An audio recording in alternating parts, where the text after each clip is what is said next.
Well, I think the first thing that immediately comes to mind is when you first find out or you start to suspect that you have a child that's a bit different from the norm. There's a lot of soul searching and denial that goes on, and you get to the point where you get the diagnosis and you come along to a setting like this, and to have the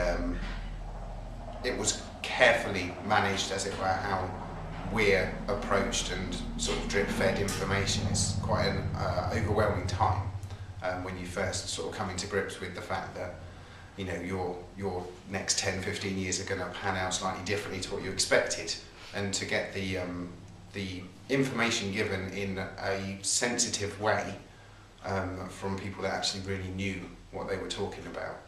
was something that was quite well, it's very important to me, and particularly my wife. I mean, the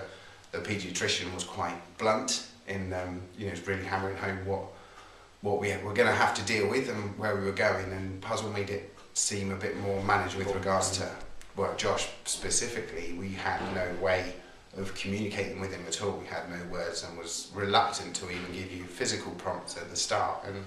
through the support we got from Puzzle, we were able to move on to having sort of verbal, although they weren't words, but they were noises which indicated a certain thing, and, you know, using the picture exchange,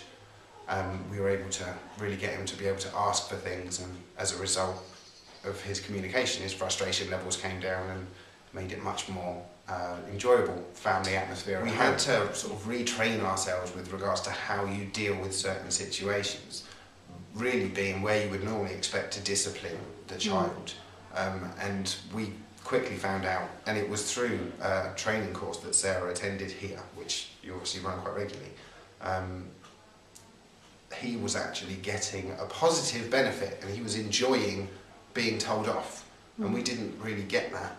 So we were trying to say, no, you can't do this and you can't do that, and trying to lay down the law in a positive way, but really trying to, you know, we were reacting to the bad as well as the good, and he was just, you know, he was bouncing off it and thinking, oh, this is great. If I do this, then I get this much attention, and there's passion in his voice, and he thought it was enjoyable. And we didn't really twig that until we were taught to not react to the bad stuff that he was doing, and really overly praise the good and use positive reinforcement rather than the other way. And that had a very big effect very quickly to change some of the negative group behaviours. A great deal of support from other parents that come to Puzzle. But a big part of the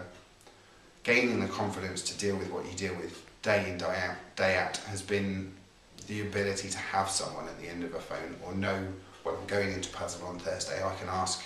Ella or Alex about this particular problem, and knowing you've got the experience. And that's the key thing, it's the experience of dealing with the other children. Having said that, also the just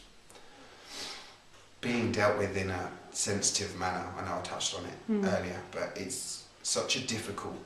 thing to come to terms with in the initial stages, and to have someone that really, yes, they're very much interested in the child and getting that child to where you want to get them to, and that's huge as a parent, but having the support yourself, you know, are you okay? You know, are you sleeping? And just the inquiries that you get from staff that actually care about the whole family. And I think, you know, that if the parents can be strong and in a good, positive, solid place, that's huge for the kids, and they'll come on so much more quickly, having a happy home life.